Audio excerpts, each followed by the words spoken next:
This terrifying ancient Roman story has left historians traumatized. The year is 79 AD. The location, Rome, Italy. The time, the evening of September. In the distance, the sound of screams and the smell of smoke drifts across the city. A hush falls over the audience at the gladiator games. They're watching the final fight of the evening, a battle to the death between two gladiators. One of them, a female warrior from the Amazons, holds her ground against the other, a ferocious Gaul with a taste for blood. But when he throws his sword and hits her shield, the Amazon looks down at her leg and screams. She's been hit by a shard of the broken shield, and a deep gash is opened up on her thigh.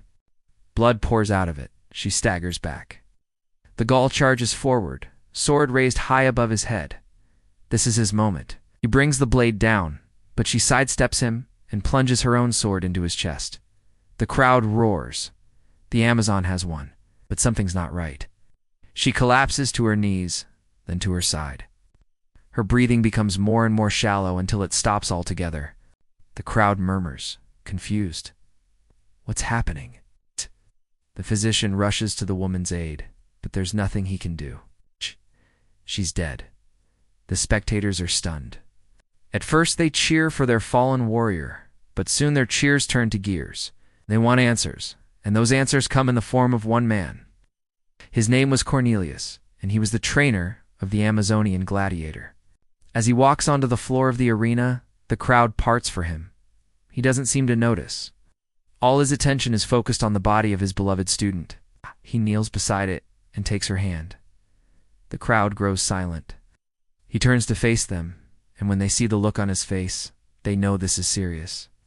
Cornelius tells them that the Amazon was pregnant, and that's why she died. It's such a shame, he says, because she was going to be a mother. Well, that explains it, the crowd thinks.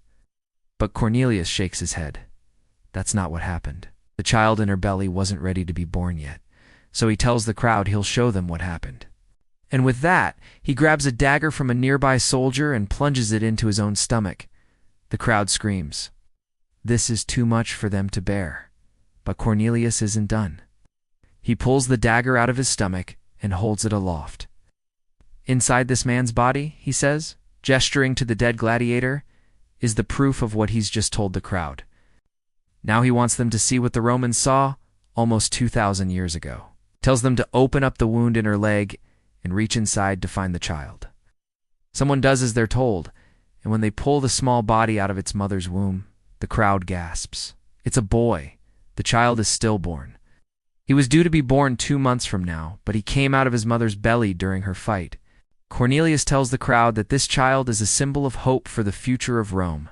Because if the mightiest men fear fighting against women warriors, imagine what this tiny infant could do to Rome's enemies one day. The crowd goes wild. Cornelius holds the baby aloft and the spectators cheer. So did this really happen? There's no record of this story in any contemporary accounts of the gladiator games.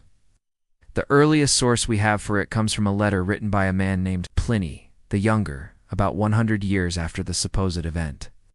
But even he admits that he only heard about it from an old man who was present at the games and may or may not have seen the fight. We don't know. There's a chance that this entire story is nothing but fiction. Still, it wouldn't be the first time something like this happened. Women were put into the Colosseum to fight men, sometimes to death. The most famous female gladiator was a woman named Pongpue. She fought in the 60s BC, a time when women weren't allowed to participate in athletic competitions, let alone fight to the death in front of thousands of screaming fans. Pongpue was exceptional. She volunteered to fight and often won. But eventually her luck ran out. During her last fight, she was gored by a bull's horn and killed. Some say she was the inspiration for the Amazonian characters in Roman literature, including the one in the story we just told you. In reality, women were rarely allowed to fight in the Colosseum. When they were, they had to wear special protective clothing. That's how we know about them. No female gladiators have ever been found in the archaeological record. That is, except for one. Her name was Greta, and she was found buried in the Roman catacombs of San Callisto. Most archaeologists agree she was a gladiator, because she was buried with 2 swords and a shield. But why? Why would someone want to hide evidence that they were a female gladiator? Well, that's because being a female gladiator was a secret. No one knew about it because it was forbidden. Back then, women were expected to be wives and mothers, not fighters. But clearly, this didn't stop Greta. Like Pompey, she probably grew up watching the gladiator games and dreamed of fighting in the Colosseum. Eventually, her dream came true, but soon enough, it ended. Maybe she was killed in the arena, or maybe she retired. What we don't know is what happened to her after she stopped fighting. Did she go back to living a normal life? Or did she continue to live the life of a fighter? And where did all the female gladiators go after they retired? We don't know the answers to these questions. But we do know that Greta's story didn't end in the Colosseum. Instead, she was laid to rest among Rome's elite, which means she must have done something truly remarkable to earn such an honor. The fact that she's buried with weapons suggests that she remained a fighter until the day she died. But who was she? How did she become the only female gladiator whose existence has been proven? And why was she considered worthy of being buried among Rome's elite? We've got the answers. Check out the next video for the incredible story of the only female gladiator whose bones have ever been found.